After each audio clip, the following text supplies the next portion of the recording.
Hello friends, it's TR Bolin back with a product review. I like to do these every once in a while, mix things up, and particularly of products that I've had a chance to use.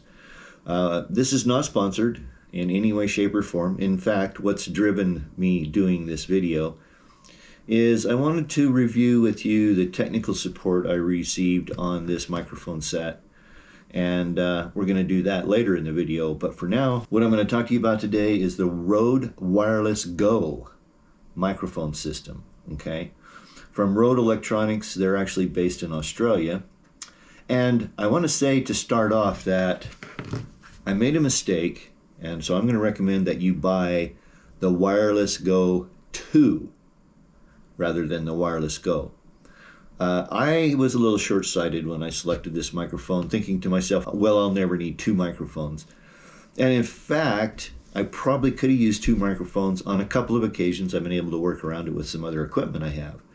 But the bigger problem is that the Wireless Go does not have an upgradable BIOS. And that comes into play here in a minute when we talk about troubleshooting this microphone. And anyway, just as a general product review, they've been really good microphones. I've been really happy with their performance.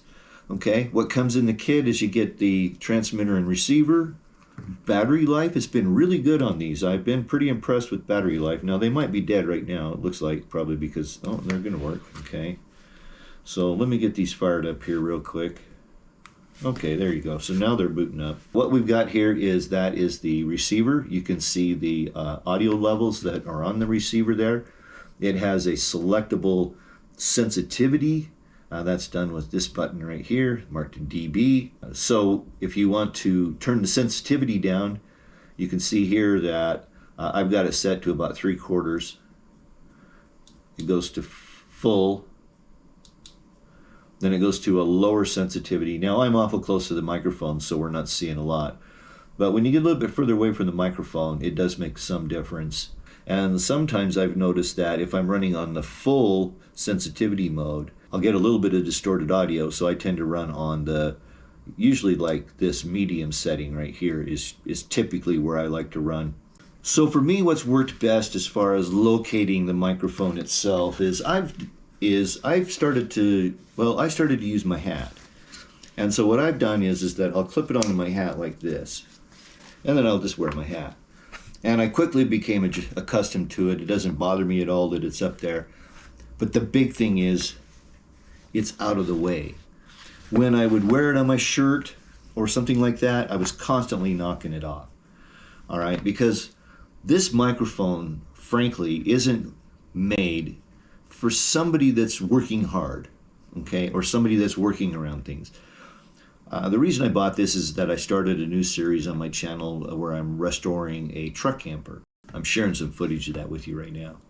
And because of that, I needed a good wireless microphone system. And overall, I've been pretty happy with this. I will say that I'm really happy with the system, except that I've had some glitches. Let me look at my notes here. So as a YouTuber, nothing will ruin your day faster than shooting a 20-minute segment, getting it back to do post on it, start editing it, and finding out that you have no audio. I'll show you the setup that I've been using. I bought the factory dongle from GoPro for 50 bucks, which I think is a horrible price. But to eliminate any problems at all, I just decided to go with their factory dongle. And then this cable comes with the microphone set.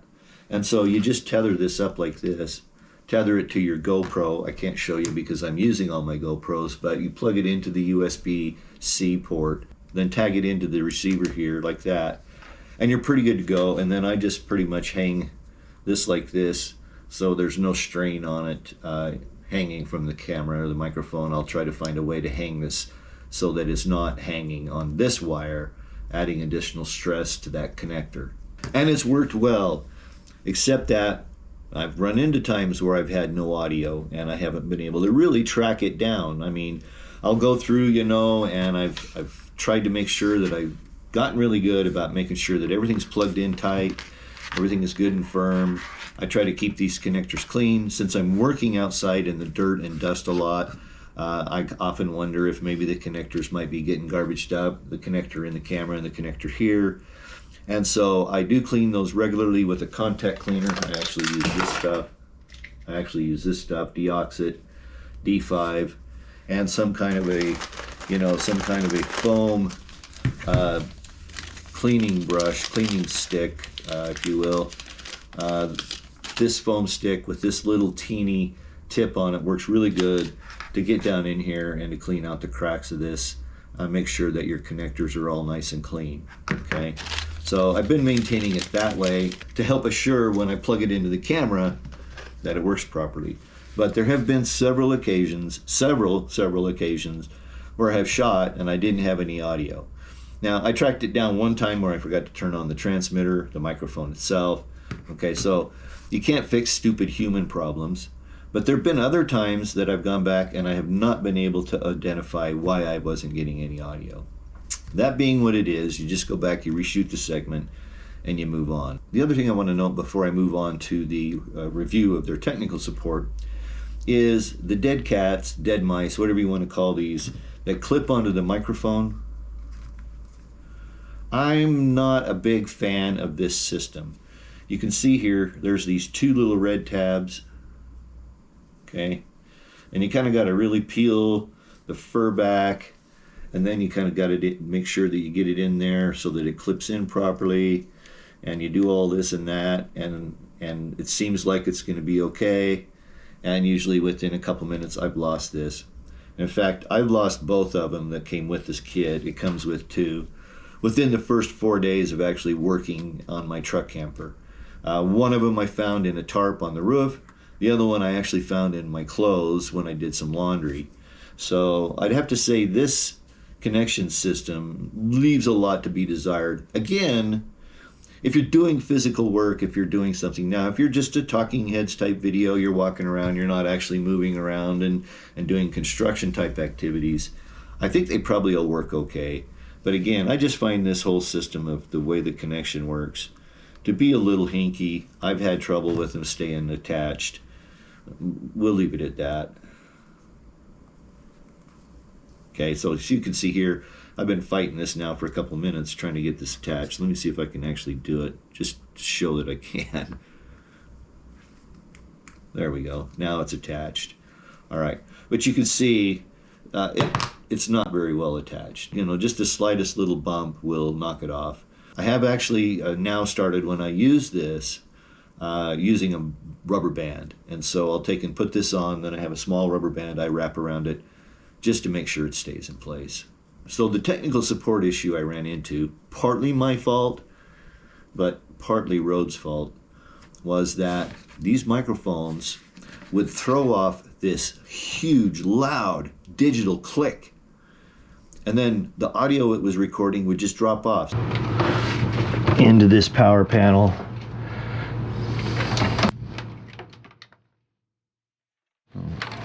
There.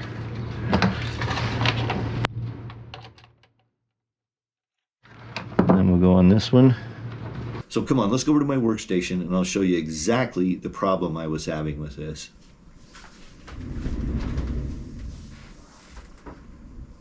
Okay, so at this workstation here, what I'm working on is, this is Premiere Pro. This is Adobe's Premiere Pro. That's what I use to edit my videos.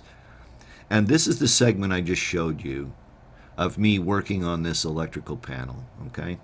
And I've just isolated this segment. I'm just going to clean this up here to get this. So I've just zoomed up on the track a little bit here so we can watch the audio wave pattern. If you're not familiar with it, this audio wave pattern just shows you the what the microphone is recording. This is background noise. This will be speak. And I'll play this for you so you can kind of hear it and watch it. Actually, I'll need to zoom out a little bit so it'll make more sense. All right, background noise. Into this power panel. All right, there's the click. Do you hear it? Look, right here. It's down here. It looks like they might be separated by maybe a couple frames, but there's a click on both tracks. But the main one is this click right here. I'll zoom up on that. You see it right there.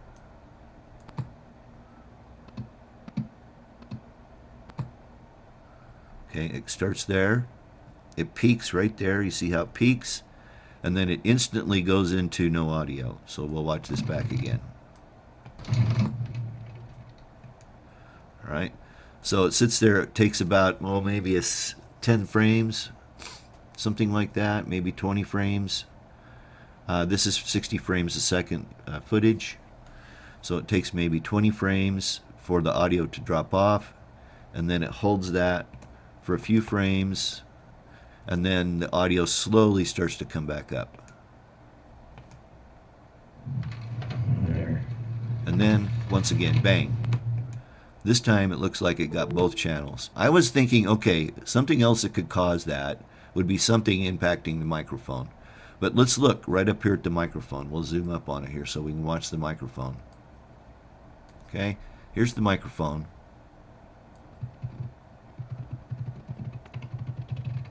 All right.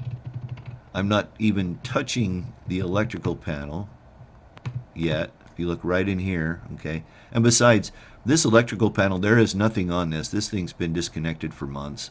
So there's no voltage, no current, nothing on this at all. But again, no impact to the microphone of anything that I can see. And of course, it's not just this video. I was getting that same result or same response in multiple videos that I studied in detail, trying to understand if something was impacting the microphone, but it wasn't. So that was the problem I contacted RØDE technical support about. Let me get my notes here because I want to make sure that I get this all kind of square. So I put in a support ticket on RØDE's website on August 3rd about this issue, and it was 3 weeks before I ever got a response from RØDE technical support. Their standard response was, have you updated the BIOS? Have you updated the firmware? No, I hadn't. I didn't realize it had updatable firmware, to be honest with you. So being the diligent geek I am, I go out and I download their app, put it on my phone. I sit here and I work for 35 or 40 minutes before I finally go and read, and it says, oh, the Wireless Go that I have doesn't have upgradable firmware. So that's one of the main reasons I say go ahead and get the Wireless Go 2. I think you'll probably be happier with it. And it's only a few dollars more to get the 2 microphones set up. I probably should have done that, hindsight being 20/20. Anyway, 3 weeks after I put in the support ticket, they tell me to upgrade the firmware, which doesn't happen because when you put in a ticket, they want to know your serial number, your model numbers, all that stuff. The technician had just dropped to the standard default bull beep troubleshooting list, and the first thing you always ask, have you upgraded the firmware? Didn't bother to read the ticket, obviously, because if he would have, he should have known, if he was a technician for RØDE, that the Wireless Go, which I had put the ticket on, wasn't upgradable as far as the firmware goes. I go through that, I write back, okay, I can't do that, this is the Wireless Go. Then they want me to send them a sample of the audio, which I had suggested I could do when I opened the ticket. And in fact, I believe there was an ability to attach a file to the ticket, so I had recorded the audio, exported it from Premiere Pro, and submitted that with the original ticket. Anyway, I resubmitted an audio sample to them.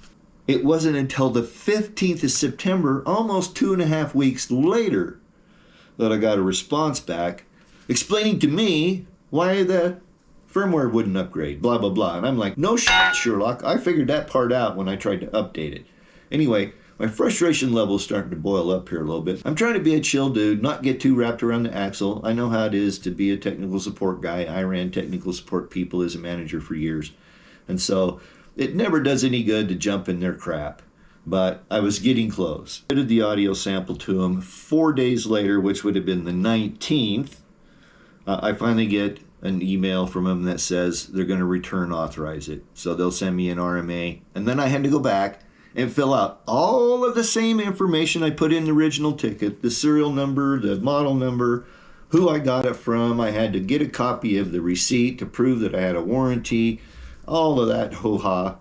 Got that all sent in. Well, in the interim, my father had gotten ill. And so I had to leave Idaho, where I'm domiciled, where I live. And the microphones were here in Idaho, and I was in Arkansas, and I was there for 6 weeks. Now, I will say the plus side of this is that I wrote to the tech. I says, listen, I can't send you the microphones for 6 weeks. Can we just leave the tickets open? Okay, sure. I get back here on the 22nd of October, and I get things sent in, and I get the microphones back on December 27th of 2022. How many months is that? It's crazy. August, September, October, November, December, 5 months. Okay, we'll take a month and a half out of that because I was gone. That's still almost 4 full months to get an RMA from a company. It's just not acceptable. So overall, as far as microphone performance goes, this set seems fine. I've been using it. Not much, not like I was last summer, but they seem to be okay. There's no click that I've been able to reproduce in this one, so fingers crossed it'll be okay. So the microphones in general, I would give them a B, B+. The audio quality seems pretty good. Like I say, they get a little breathy. Had some trouble with the dead cat staying on them, that sort of stuff. But overall, they work pretty good. Battery life's been good. I usually can get 5 to 6 hours out of them with no problems whatsoever, and I do long recording days. So that part's been acceptable. But their technical support gets an F. It's just unacceptable. I don't know how you can do that. So I got to tell you right now, I know there are other wireless lapel type microphones out there. I had a set of Sennheiser, the highest quality, best microphones you could get, that got swiped for me out of my car. So I replaced those with these. To be honest with you, I'm probably going to go back to the Sennheiser at some point, but I'll keep using these. They seem to be okay. I just hope to heck that I don't have another technical support issue that I have to wait 5 months to get resolved. So if you found value in this video, give me that thumbs up. I always appreciate that. If you're not subscribed, please subscribe. Ring that notification bell. A lot of great content still to come. So I will leave a link to Amazon where you can go pick these up in the video description. Your support is always greatly appreciated. And remember, as an Amazon affiliate, I get a small commission, but you pay the same price. So that'll do it for this product review. Thanks so much for watching. I do appreciate it. Till we get together for another video, peace.